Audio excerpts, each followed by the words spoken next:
Welcome back to Hot Rod Guy Garage, and today we gotta do some work on the Swift. So stick with me through the intro, and I'll be back.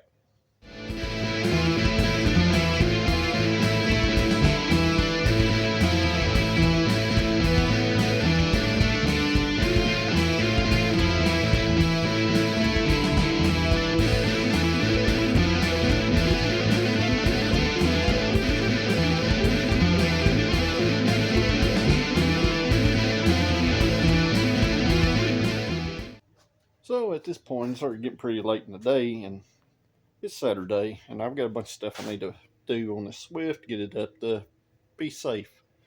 So I got some brakes put on it, some struts, some tie rod ends and stuff. Flip around and show you these parts, and then we get to putting them on.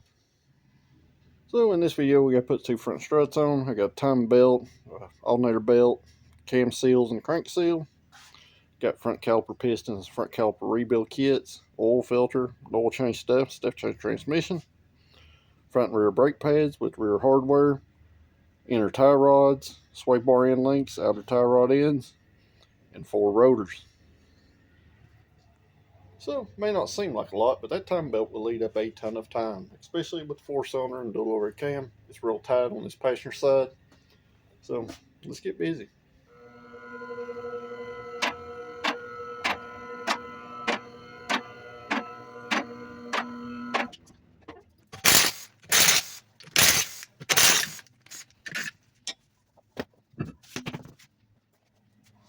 And we're going to start on the easy end back here, which would be the rear. You're going to have 12 millimeters right here. It's 14 to hold your caliper bracket on. You're going to have 2 Phillips head screws right here that you'll need an impact driver to remove. But these rear brakes on this thing, well, it's got good pads. The rotors on it are spanked. And especially this other side over here. You see how much of a lip it's had. And you can see the rust build up on top of the undercoating. Where this has been grinding the brake for a long time. So they just threw some pads on it. So let's get this old stuff off and get the new stuff on. Well, I got one side down. I didn't have nowhere to sit you on this side. But basically, you're going to take out these 2 screws. Your rotor will come off after you get your caliper bracket off. Caliper piston, it twists in clockwise. And you need to make sure that these slide pins right here aren't froze. And if they are, you can take a little bit of heat and apply it here and here. Most of the time, their slide pins will come out. Then you can wire brush them and lube them. So now I'm on this other side. I'm going to try to set y'all up for the teardown phase. I just don't know if I can get a good enough angle where you can see. Kind of like that. You can't because the sun's back there and this is here. You need to be about like this. So let me see if I can find something to sit y'all on, and I'll be back. Well, maybe this is going to be a little better. Let's see if I can get y'all lined up where you can see.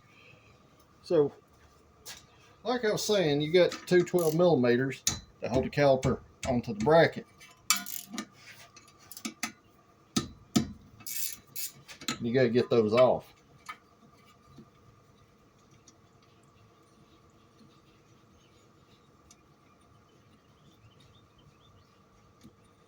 But while I screw these out, I went ahead the other day and put new rear shocks on it, put a set of KYBs on the back, new rear sway bar end links.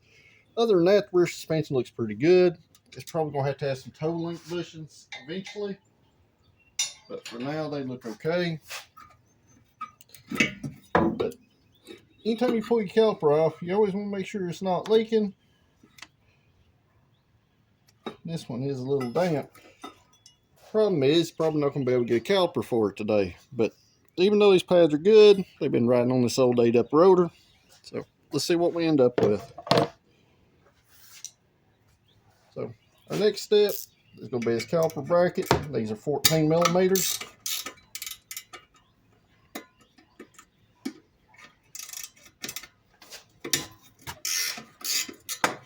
And then they'll come off.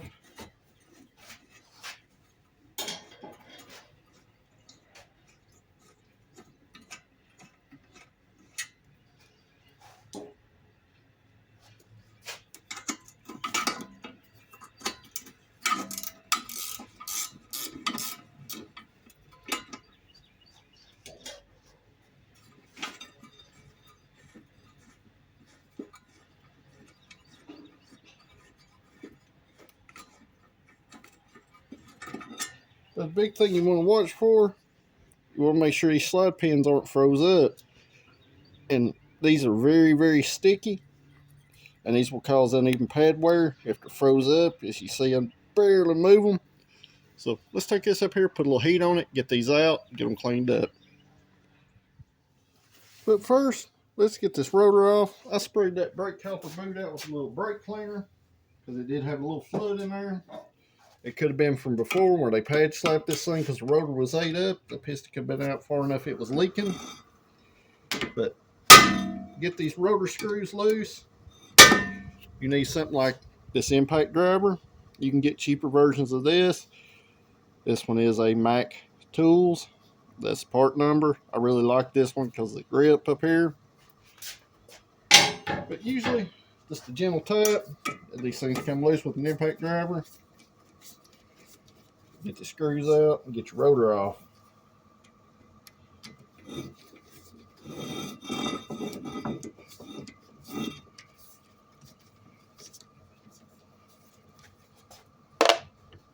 And then to get the rotor off your hub, you want to hit it in between the wheel studs. Sometimes it's a little hard. In extreme cases, you may actually have to hit the rotor face to get it real close, which is fine. You can do that as long as you're replacing this rotor. As you see, our lip right here, this thing's in pretty poor shape. It's time for our old friend, the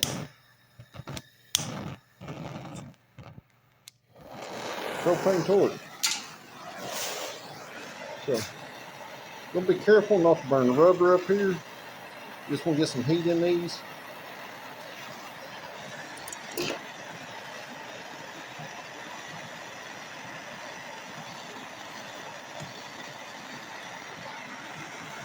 And if you can get them to move, you're doing pretty good.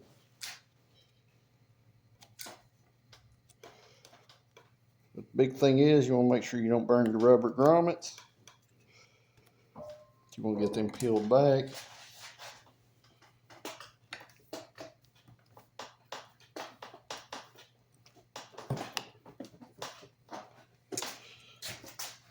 And with enough heat and pulling and twisting, you can generally get them out. So I'm going to heat this one some more. You kind of get the idea of what's going on. So I know this is super shaky. So let me get these out and I'll be back. So get those out. And this right here is usually what you'll find. And you can see the corrosion here. You get corrosion here and you'll have corrosion and dirt in here. So what I like to do, I'll wire brush these things off. You will probably have to order a bushing for this if you don't have one or you can't save your old one.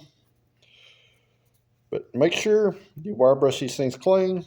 You clean this out the best you can. And then you make sure you use some silicone brake lube and lube these up before you put them back in. And that'll keep that from reoccurring. So after you get them slide pins lubed up and back in there, they should move something like this. It should move freely. And you definitely need to make sure you put these boots back on there. And if you want to paint this stuff, it'd be a good time to clean it up and paint it. So this is ready to go back on. So here we are with our new rotor. And as you can see how much difference there is between them two. That's how much this one's wore down. So definitely need a bunch of work. But before we put that rotor on, we gotta get the caliper piston back. And since I seen a little fluid, I went ahead and pulled the boot off of it. Cleaned out with some brake cleaner and make sure it was dry and clean. And I'm just going to use a pair of needle nose. And I'm just going to gently twist this caliper piston clockwise while lightly pushing in until it is fully seated.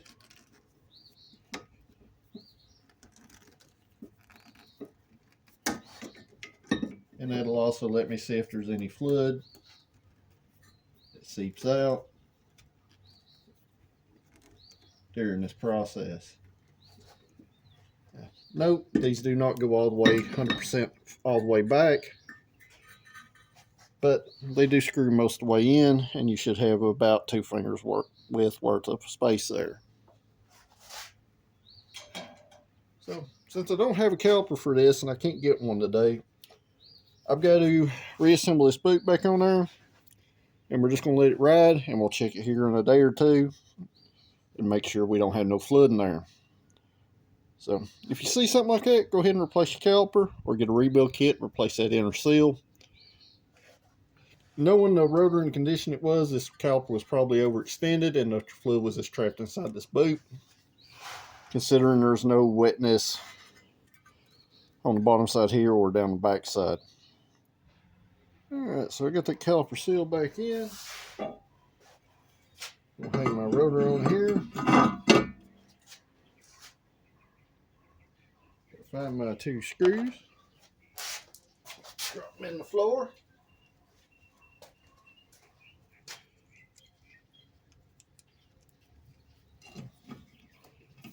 You do not have to put these screws back in, but it is helpful to hold everything together.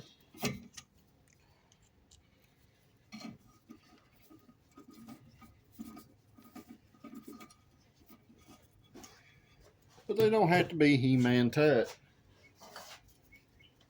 Take a little brake cleaner, clean our rotor off on the front and on the back.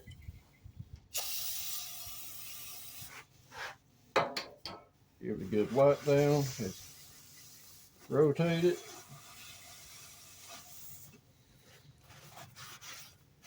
Get all that old oil off where they pack these in the plastic. And now we're ready for that caliper bracket. And we got that bracket.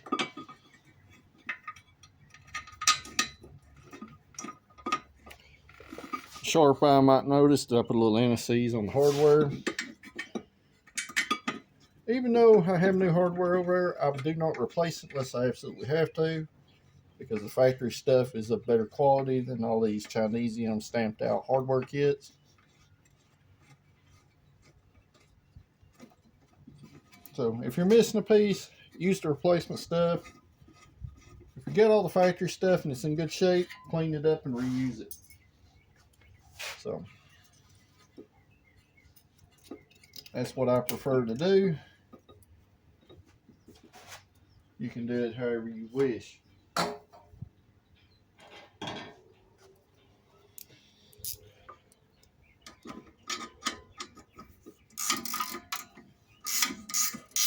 I'm just going to take my 14mm and tighten these caliper bracket bolts up.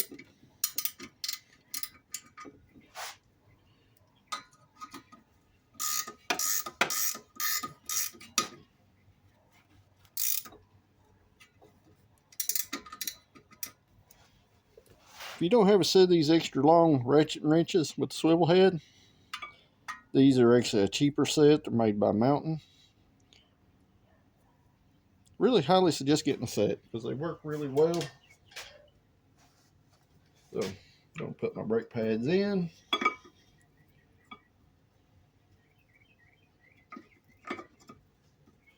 Just like so. And when you put your caliper piston in, there's a little notch. That notch needs to face down to correspond with the little tab on the SE brake pad in here. And your squealer should always be towards the front. That way when that pad's wore down and this rotor turns, it'll make noise against it. So now we're ready for that caliper.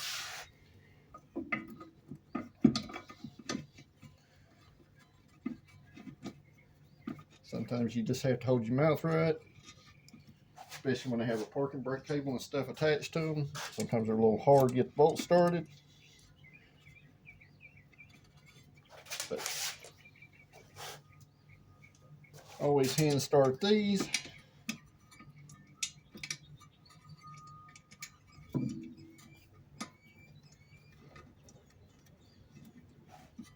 Just like that. And tighten them down.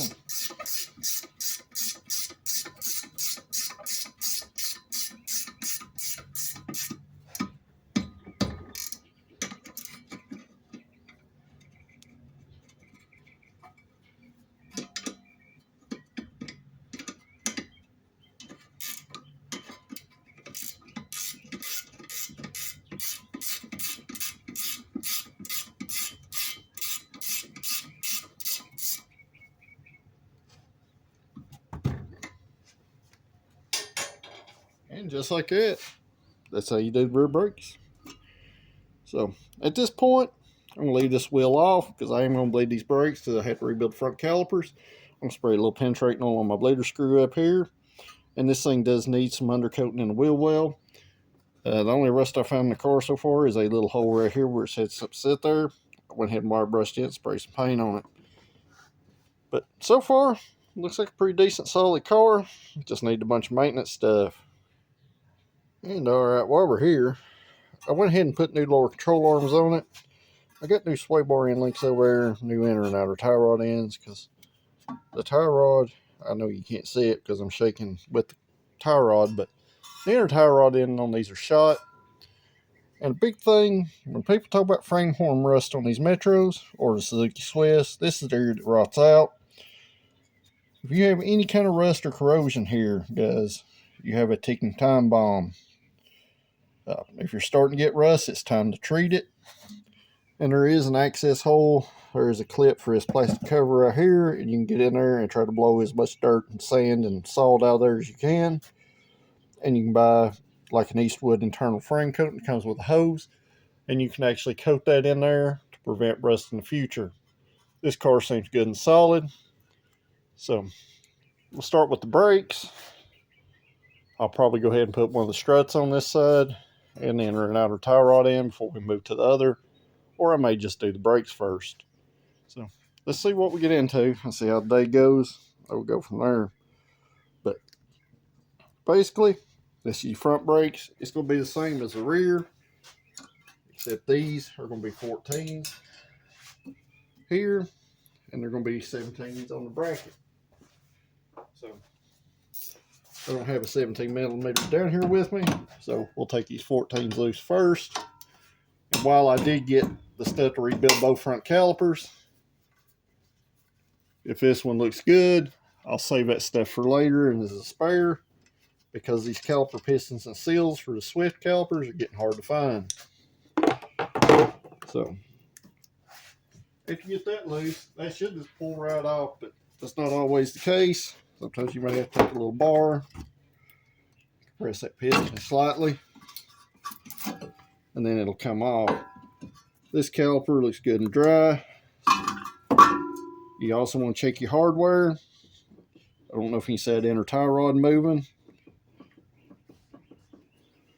but like I said, while this thing had good brake pads on it, just because it's got good brake pads, guys, don't always mean that everything's okay.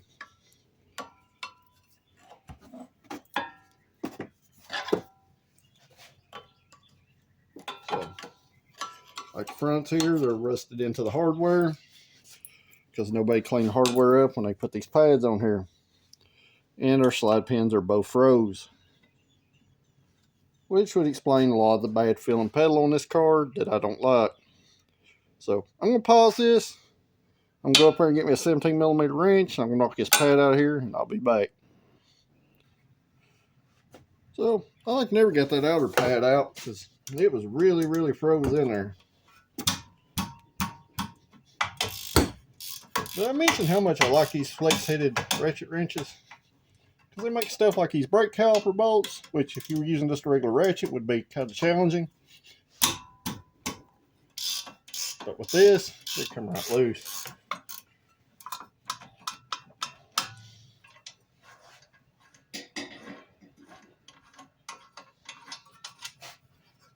So, while this was a local car and we don't have rust and stuff around here, this car appears to sit somewhere damp for a while.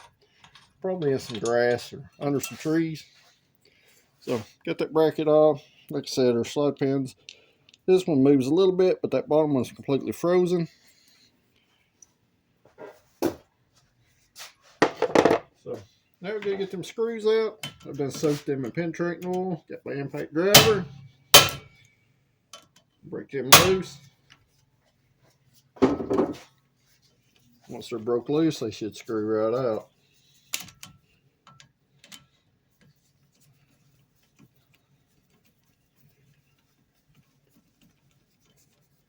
Where you don't have access to an impact driver could save your life as far as breaking stuff loose, because they do sell adapters to, put sockets on these things. So get the screws out of it.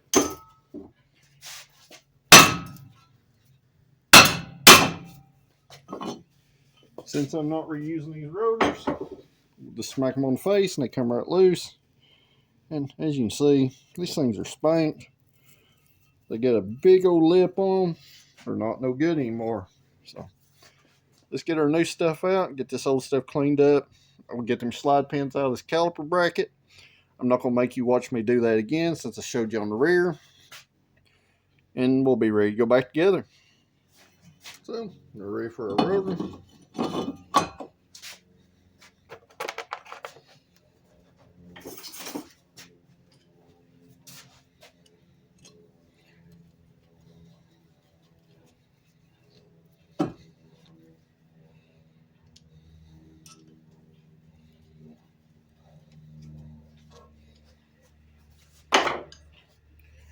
Got our bracket cleaned up. Our slide pins freed up.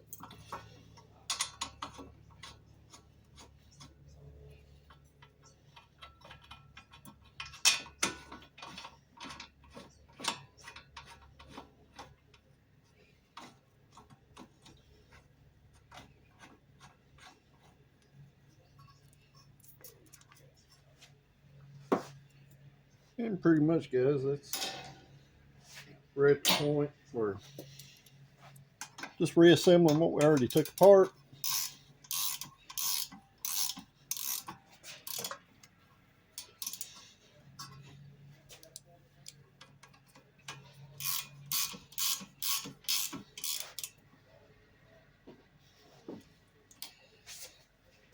That might make it a little easier to see. But before I put the pads on, I'm going to get this caliper piston pushed back. Readjust y'all this here just a touch. And get my caliper compressor.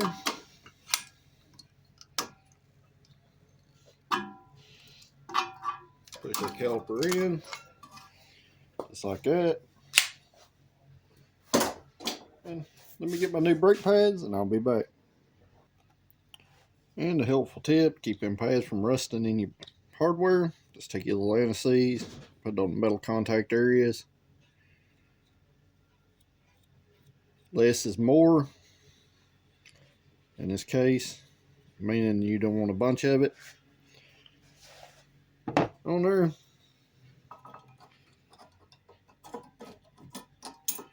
These outer pads are somewhat tricky sometimes to get on, especially if your hardware is all mangled up like mine was. That's one thing I didn't have was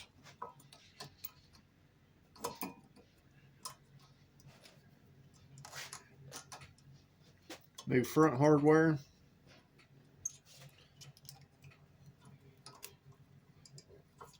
And sometimes with aftermarket pads, sometimes you may have to touch them on the grinder just a tad. And when I say touch them on the grinder just a tad, I'm just going to come in here and take off the paint. Wipe this anti-seize back off. Just take off enough paint.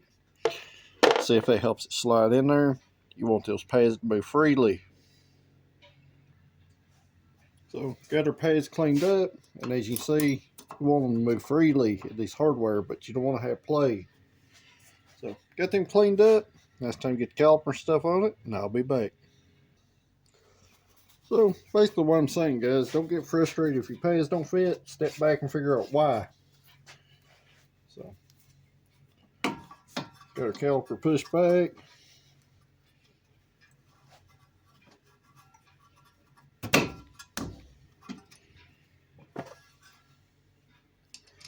Just gonna start our 14mm bolts.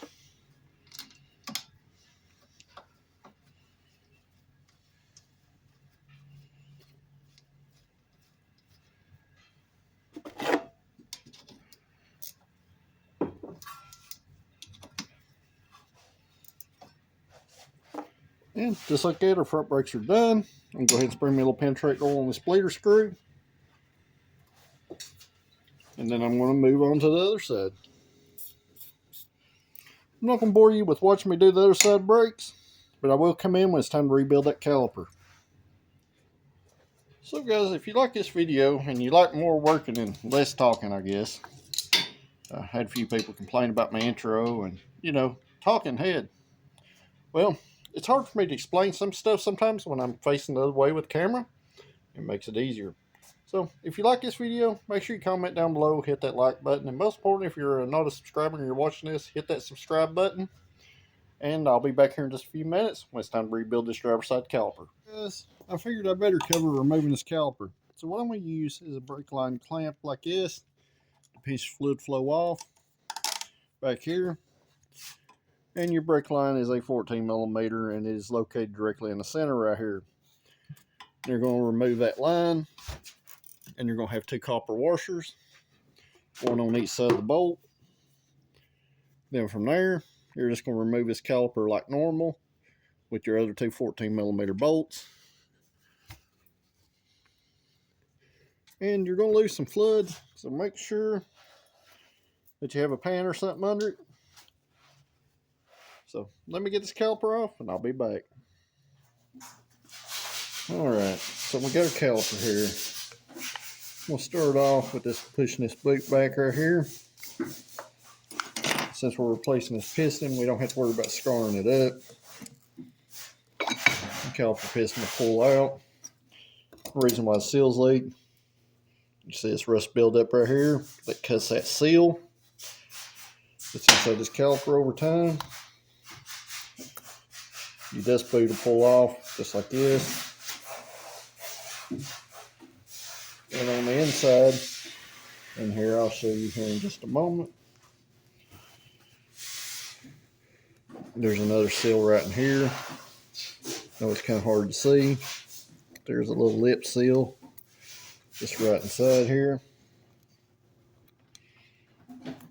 And that's what keeps your caliper from leaking. It's this little seal right here. It rides on this piston. And over time, that rust cuts this seal and your caliper starts leaking. So at this point, you need to get this cleaned up. And that's what I'm going to do right now. And I'll be back. So I got our new caliper piston here. I'll show you these part numbers real quick. It's Carlson 7604 for the piston. And on the rebuild kit, the centric 143.40002. And what you're going to end up with here is a piston, an outer seal, and the inner seal.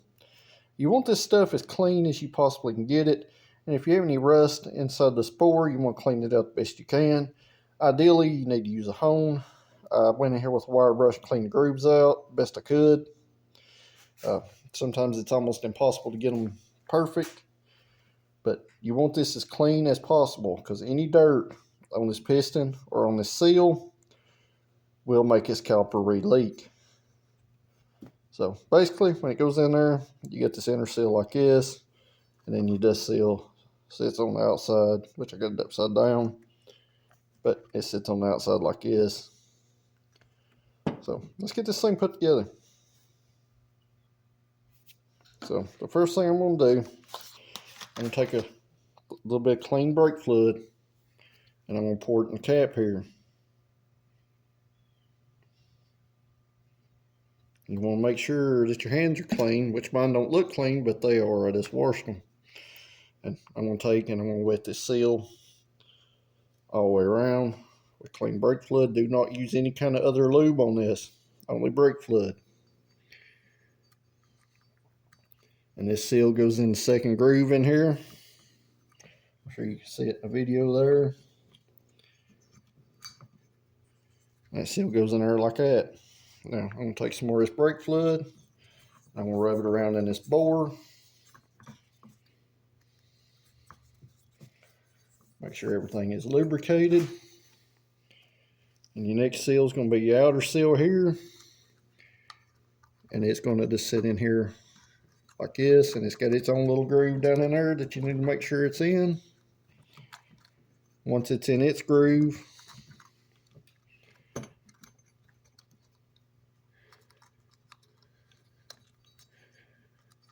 it's going to be the hardest one to get in. Once you get it down in there in its groove, and you got to think about this dust boot. It's kind of a secondary seal for your piston. You get it in there just like so, or you don't. Or if it fights you, there's another way you can do it. You can put it in afterwards. Lube your piston with your clean brake fluid. That piston's just going to go right down in there.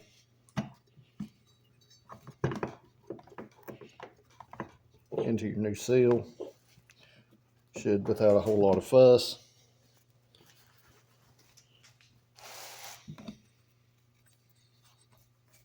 Or like everything in my life, it can fight. It looks like we're about down. Take it over here to the vise so I can make sure.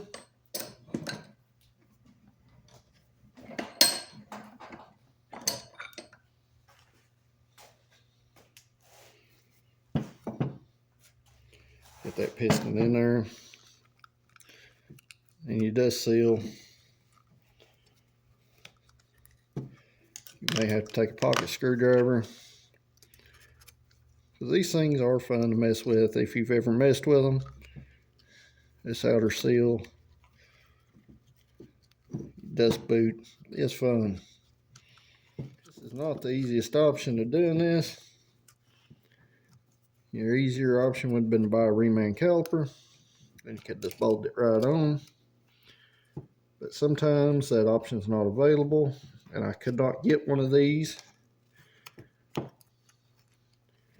in a reasonable time frame. I was like, I ain't rebuilt a caliper in a while. Let's do it. So it'd make a good video. But all it's making a good video of is me fighting with it. So pretty much, guys, this stuff's pretty simple and straightforward. But sometimes you may have to fight with it just a little bit.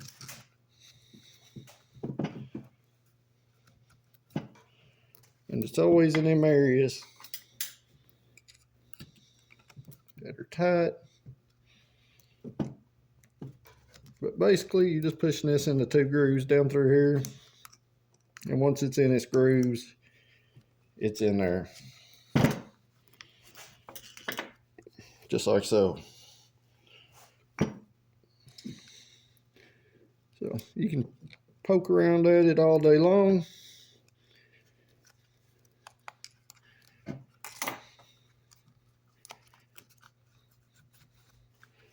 But pretty much that right there.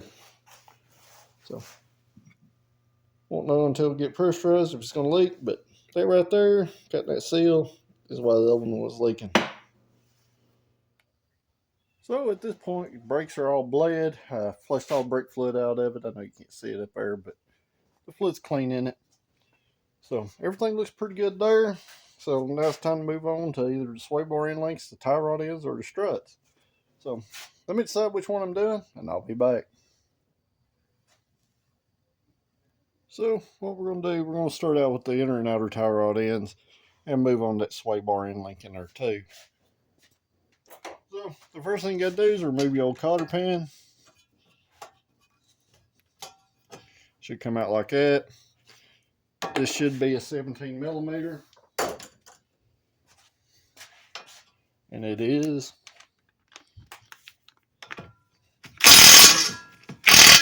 Buzz your nut off just like that.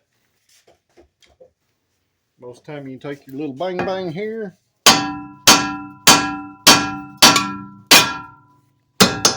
That dude will pop up out like that.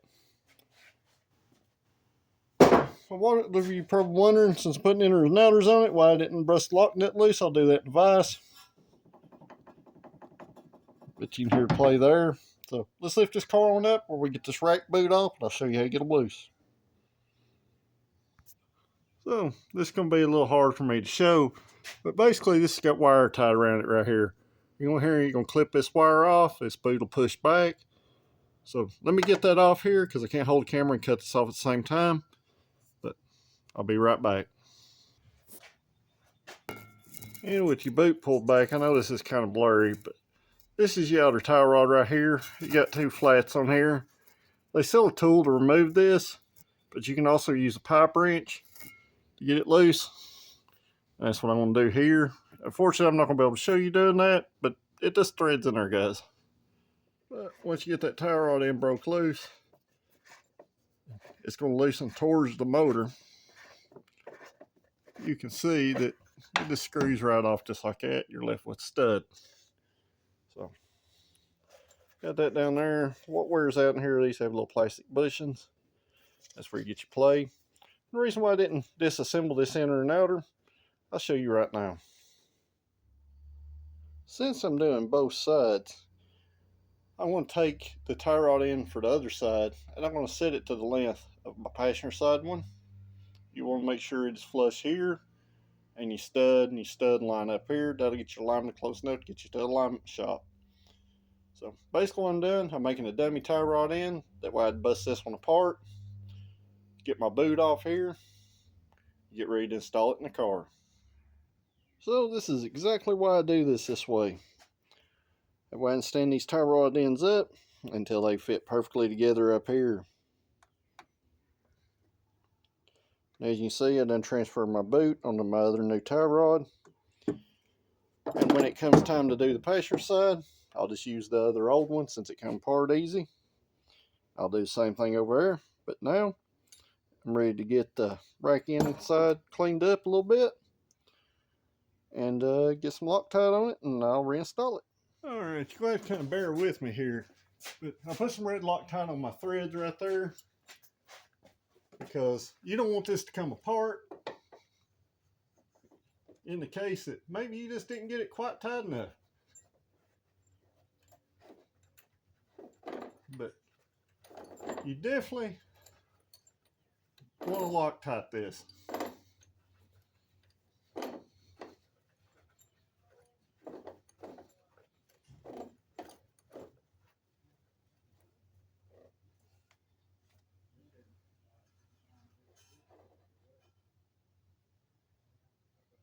And what that does is prevent, in the event that you don't get it tight enough, it's going to help it stay in place. So let me get that tightened up and I'll be back. And just like that, it's got a little fold over lock here too. But at this point, you're going to push your little boot back.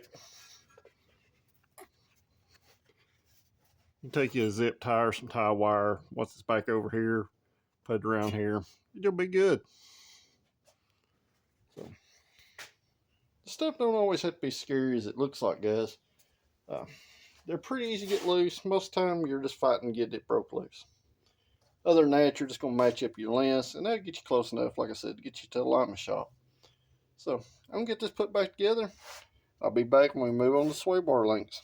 So, when you get to this point, just tighten your nut up here, tighten your lock nut here, and make sure you put your clamp on the back on the outer.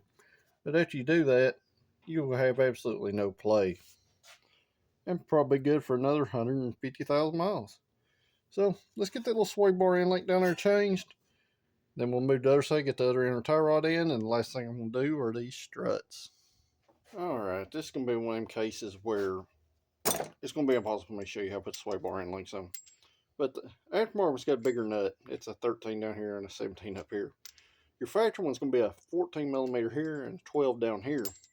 So basically, you're going to take a pair of pliers, hold it in here, way you get your 14 off. Likewise, you're just going to buzz your 12 millimeter off there. You take both sides loose at the bottom, you can pull it up, it makes it easier to put both sides on, then drop it back down. But your bushings do go in this orientation, and they do have one of the factory washers like this facing upward between this top bushing and the control arm. So pretty easy, guys. You know, let me get these put on here and I'll be back. I tried to set my camera up, there's no clear shot into this. Alright, now we're going to move on to the struts before I put the other side inner tie rod in over here. You have a brake line clip right here on the back side, just like this. Use a pair of pliers, twist that out, it comes off. and your brake line's going to pull out, and you can walk it between right there, just like that. From there, you get two 17mm bolts, two 17mm nuts. So what I'll do, I'll hold them on the front side,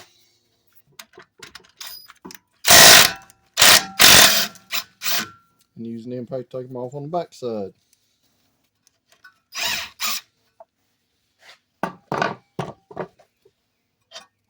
I know it's a little shaky for you, but I'm having to set my tool down actually on what y'all are sitting on.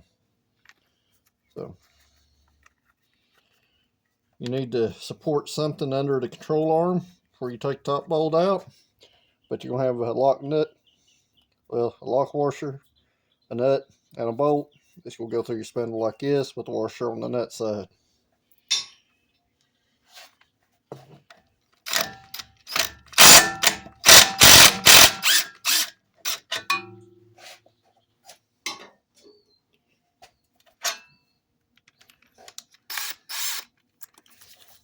And you're going to repeat that twice. Then from here, we're going to move up top. Up here, and you got three 12mm right here. This is just a little push-on clip, and usually you can wiggle it around a little bit, and it'll pop off, depending on how corroded your nut is under it. So otherwise, you can take a screwdriver and pop that up too. So let me get to that, and I'll be back. So screwdriver, pry bar, same thing. It'll knock y'all over too. But like I said, it's hard to video some of this stuff. But you're going to remove these three 12mm nuts right here, and that strut will fall out the bottom. So basically what you're going to do, you're going to transfer your spring, your strut cap, and your strut bearing up at the top onto your new strut. You did get a set of spring compressors clamped on the outside the springs.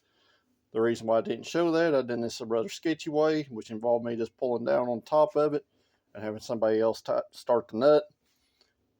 Not the right way to do it, that's why I didn't show it. But you cut your springs and lower your car, you don't need a compressor. But for a stock hot one, she's pretty tight. So, like I said before, you can take the liberty to clean this stuff up as you wish, or don't. But our strut's ready to reassemble. 1 hour later. Well, didn't get everything done today and they get done, but at least all suspension brake stuff's already finished.